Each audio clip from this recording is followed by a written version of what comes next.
अस्सलाम वालेकुम friends, welcome back to Top Smarties. Drama serial Hasrat. Sanaya के घर तो एक बार फिर से अदालत लग गई, जिसमें सनाया कटहरे में खड़ी है और फैसला अरहम और उसकी माँ सुनाएगी। चूंकि सोमिया ने बच्चों को अब घर रखने से इनकार कर दिया कि जिनके बच्चे हैं वही अपनी जिम्मेदारियां संभालें। ऐसे में अरहम सनाया पर काफ़ी गुस्सा भी करता है और फिर अकेले आकर बैठ गया। लेकिन फबीहा कोई मौका जाने देना नहीं चाहती कि अरहम अकेला हो और उसके पास न जाए। जल्दी से पानी पकड़े अरहम के पास आ जाती है। फबीहा चूंकि इस घर का एक मेंबर बन चुकी है, इस घर में ज़्यादा वक्त गुजारती है, इसलिए सबके रवैयों से वाकिफ़ हो चुकी है। वो जान चुकी है कि सनाया की सबकी नज़रों में क्या अहमियत है। इसीलिए तो वो अब रिफत बेगम को अपनी मुट्ठी में करने की कोशिश करेगी, अरहम के दिल पर राज करना चाहेगी और वो बहुत जल्द कामयाब भी हो जाएगी। तब अरहम सनाया से बहुत बदगुमान हो जाएगा, यहाँ तक कि उसे घर से निकालना भी चाहेगा।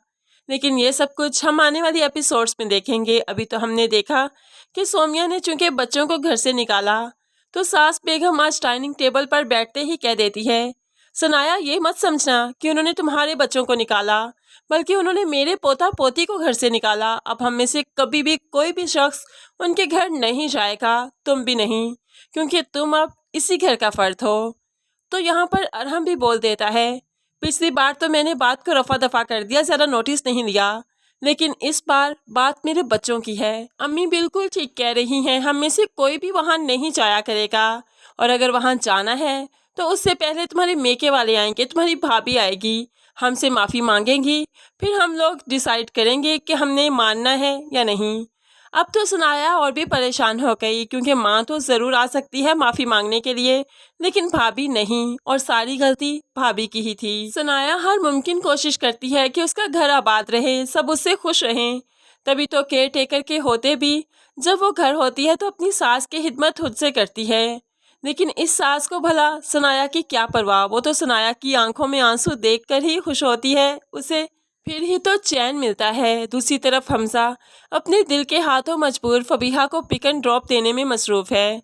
फबीहा जहाँ भी जाती है पिक एंड ड्रॉप की जिम्मेदारी हमजा की, और फबीहा को ऐसा लगता है जैसे वो उसका होने वाला शौहर नहीं बल्कि मुलाजिम है, इसलिए उसका फ़र्ज़ है पिक एंड ड्रॉप देना। फबीहा घर आई तो माँ कहने लगी, हमजा तुम्हें बहुत चाहता है, तुम्हारे बारे में वो कभी भी गाफिल नहीं हुआ, सच्ची मोहब्बत करता है तुमसे।